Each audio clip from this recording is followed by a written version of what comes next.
سورہ الفجر آیات 10 سے 14 تک ترجمہ و تفسیر نمونہ سے۔ اعوذ باللہ من الشیطان الرجیم، بسم اللہ الرحمن الرحیم۔ وفرعون ذی الاوتاد الذین طغوا فی البلاد فاکثروا فیہا الفساد فصب علیہم ربک سوط عذاب ان ربک لبالمرصاد۔ ترجمہ: وفرعون ذی الاوتاد، اور فرعون جو صاحب قوت و سخت سزا دینے والا تھا، الذی طغوا فی البلاد، وہی قومیں جنہوں نے شہروں میں سرکشی کی، فاکثروا فیہا الفساد، اور ان میں بہت زیادہ فساد انہوں نے کیا، فصب علیہم ربک سوط عذاب، لہذا خدا نے ان کو عذاب کا تازیانہ لگایا۔ ان ربک لبالمرصاد، یقیناً تیرا پروردگار کمینگاہ میں ہے۔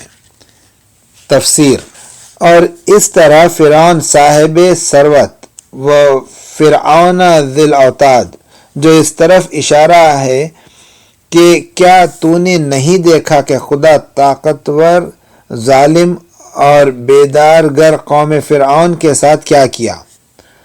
اوتاد جمع وتد بوزن سمد، جس کے معنی میخ کے ہیں۔ فرعون کو ذی اوتاد کیوں کہتے ہیں؟ اس کی مختلف تفسیریں ہیں۔ پہلی یہ کہ اس کے بہت سے لشکر تھے جن میں سے بہت سے خیموں میں زندگی گزارتے تھے، اور جو خیمے ان کے لیے گاڑے جاتے تھے ان میں میخیں استعمال ہوتی تھیں۔ دوسری یہ کہ فرعون جس شخص پر غضبناک ہوتا، زیادہ تر اس کو یہ سزا دیتا کہ چاروں ہاتھ پاؤں میخوں سے باندھ دیتا، یا اس کے ہاتھوں اور پاؤں میں میخیں گڑوا دیتا اور اس کو چھوڑ دیتا یہاں تک کہ وہ مر جاتا۔ یہ تفسیر ایک حدیث میں امام جعفر صادق علیہ السلام سے منقول ہے۔ تاریخ میں آیا ہے کہ جس وقت فرعون کی بیوی حضرت آسیہ حضرت موسیٰ پر ایمان لے آئیں تو انہیں بھی یہی سزا دی گئی اور شہید کیا گیا۔ ذی اوتاد اصولی طور پر قوت اور استقرار حکومت کا کنایہ ہے۔ تینوں تفسیریں آپس میں منافات بھی نہیں رکھتی۔ ہو سکتا ہے کہ آیت کے معنی میں جمع ہوں۔ اس کے بعد مجموعی طور پر ان تینوں اقوام کی طرف اشارہ کرتے ہوئے ارشاد ہوتا ہے، وہی جنہوں نے شہروں میں سرکشی کی، الذین طغوا فی البلاد، اور ان میں بہت سا فساد برپا کیا اور خرابی کی، فاکثروا فیہا الفساد، فساد جو ہر قسم کے ظلم و ستم، تجاوز الحدود، عیاشی اور ہوس رانی پر مشتمل تھا۔ واقعی ان کی سرکشی ایک اثر رکھتی ہے اور ہر سرکشی کرنے والے قوم آخر کار ہر قسم کے فساد میں مبتلا ہو جاتی ہے۔ اس کے بعد ایک مختصر اور پرمعنی جملے کے ساتھ ان تمام سرکش قوموں کی دردناک سزا کی طرف اشارہ کرتے ہوئے اضافہ فرماتا ہے، لہذا خدا نے ان کو عذاب کا تازیانہ لگایا۔ وَصَبَّ عَلَيْهِمْ رَبُّكَ سَوْطَ عَذَاب، سوط کے معنی تازیانے کے ہیں۔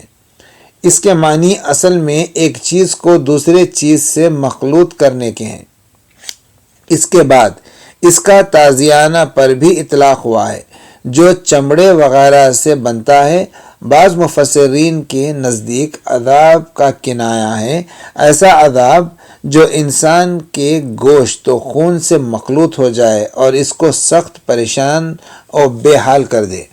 امیر المؤمنین حضرت علی علیہ السلام کے کلام میں امتحان کے بارے میں ملتا ہے، قسم ہے اس کی جس نے پیغمبر کو حق کے ساتھ مبعوث کیا، تم شدت و سختی کے ساتھ مورد امتحان و آزمائش قرار پاؤ گے، چھلنی کی مانند ہو جاؤ گے، دیگ میں جو چیز ہو اس کی طرح اس کے جوش کھانے اور ابال آنے کے وقت مل جاؤ گے اور اوپر نیچے ہو جاؤ گے۔ نہج البلاغہ خطبہ نمبر 16۔ سب کی تعبیر جو اصل میں پانی انڈھیلنے اور پھینکنے کے معنی میں ہے، یہاں اس عذاب کی لذت اور استمرار کی طرف اشارہ ہے، اور ہو سکتا ہے کہ صفحہ زمین کے ان سرکشوں کے وجود سے پاک ہونے کی طرف اشارہ ہو۔ بہرحال صوت کے تمام معنی میں سے یہاں مناسب وہی پہلی معنی یعنی تازیانہ ہے، وہی تعبیر جو روزمرہ کی گفتگو میں بھی رائج ہے، جیسے کہ کہتے ہیں کہ فلاں شخص نے دشمن کی پشت پر عذاب کا تازیانہ لگایا۔ یہ مختصر سی تعبیر شدید اور مختلف قسم کے عذابوں کی طرف اشارہ ہے جو اس قوم پر نازل ہوئے۔ قوم عاد تو قرآن مجید کے بقول تیز ٹھنڈی اور جلانے والی ہوا اور آندھی سے ہلاک ہو گئی۔ وَأَمَّا عَادٌ فَأَهْلَكُوا بِرِيحٍ صَرْصَرٍ عَاتِيَةٍ، سورہ حاقہ آیت نمبر 6۔ باقی رہی قوم ثمود تو وہ عظیم آسمانی چیخ کے ذریعے نابود ہو گئی۔ فَأَمَّا ثَمُودُ فَأَهْلَكُوا بِالطَّاغِيَةِ، سورہ حاقہ آیت نمبر 5۔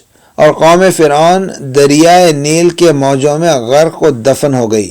فَأَغْرَقْنَاهُمْ أَجْمَعِينَ، سورہ زخرف آیت نمبر 55۔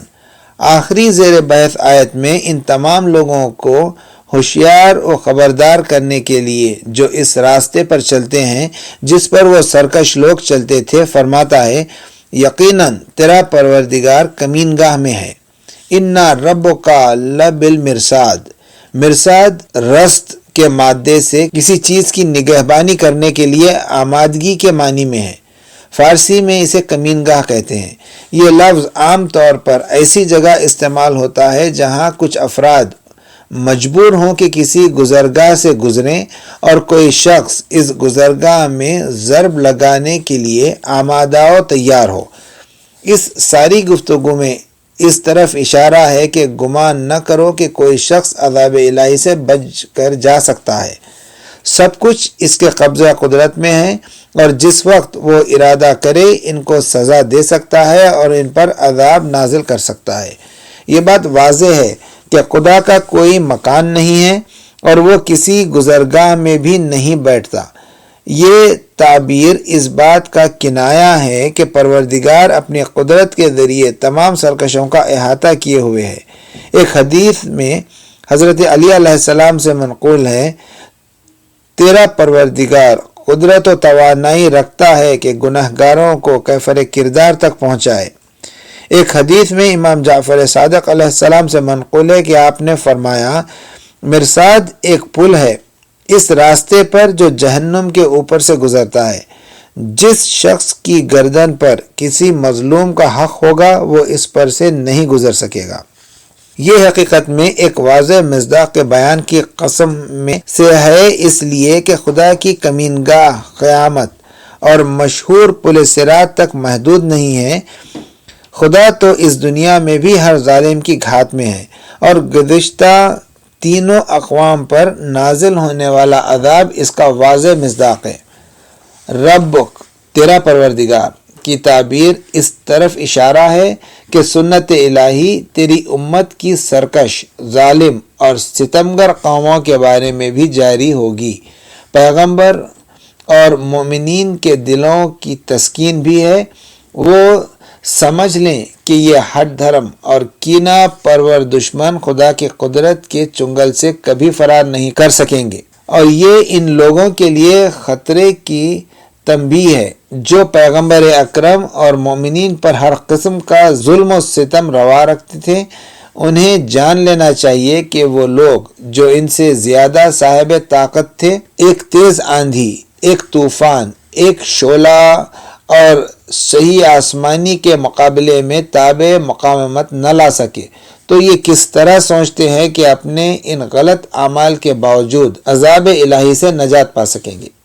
ایک حدیث پیغمبر اسلام صلی اللہ علیہ وآلہ وسلم سے منقول ہے، آپ فرماتے ہیں جبرائیل امین نے مجھ کو خبر دی کہ جس وقت خداوند یکتا اولین و آخرین کی مخلوق کو میدان حشر میں جمع کرے گا تو جہنم کو لے آئے گا اور پل صراط کو، جو بال سے زیادہ باریک اور تلوار سے زیادہ تیز ہے، اس پر رکھ دے گا۔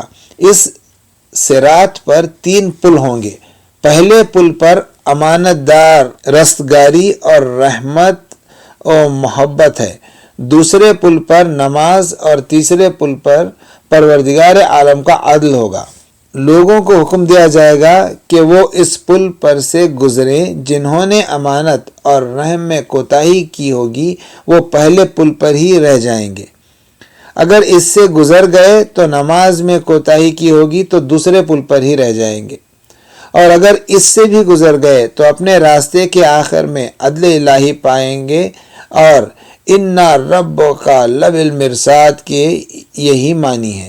حضرت علی علیہ السلام کے ارشادات و کلمات میں ہم پڑھتے ہیں، اگر خدا ظالم کو مہلت دے دے تو اس کی سزا ہرگز ختم نہیں ہوگی۔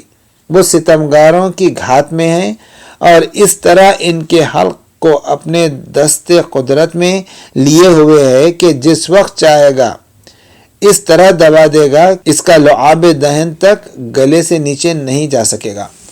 صدق اللہ العلی العظیم۔